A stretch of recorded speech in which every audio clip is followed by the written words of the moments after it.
Деревня Шихабылово Урмарского района по чувашской традиции Неме и благодаря программе инициативного бюджетирования открыли обновленный памятник землякам, воинам Великой Отечественной войны. Тем, кто вернулся домой с победой, и в память о тех, кто остался на полях сражений. Подробности в сюжете Леонида Петрова.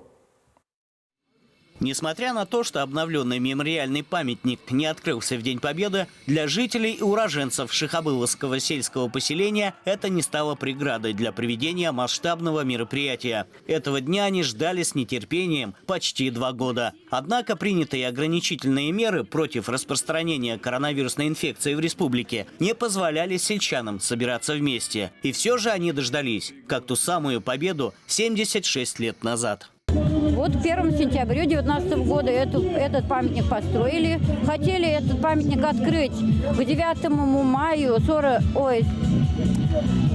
2020 году, к 75-летию дню окончания войны, Дню Победы, но этого нам не удалось открывать тогда. Памятник построили, потом ребята, инициативная группа собралась, посмотрела на памятник, доделали, собрали еще деньги, доделали, подняли памятник еще на 7 кирпичей, мы тут благоустроили как надо.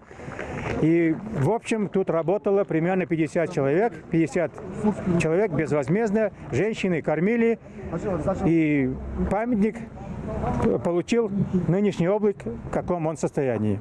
Идея обновления памятника воинам Великой Отечественной войны, который был построен в 1967 году прошлого века, к шихабыловцам пришла еще в 2018-м, когда пограничники и десантники установили в деревне памятные знаки. На их фоне старый объект выглядел обветшалым. На общем собрании сельчане единогласно приняли решение скинуться на его благоустройство. Сумма собралась немалая – 93 тысячи рублей. Еще свыше 377 тысяч выделили из местного и республиканского бюджетов по программе инициативного бюджетирования. На эти деньги здесь также преобразили прилегающий участок земли, установили вечный огонь в виде звезды и выставили музейные экспонаты под открытым небом. У меня самого дед, моя гордость, воевал, разведчик, сержант, имеет боевые награды, это орден Красной Звезды, славу 2-й степени, победы и 2 медали за отвагу. В годы Великой Отечественной войны из Шихабыловского сельского поселения на фронт ушли 475 человек. Половина из них сложили головы на полях сражений.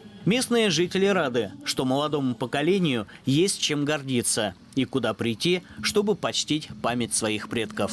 Леонид Петров, Вести, Чувашия.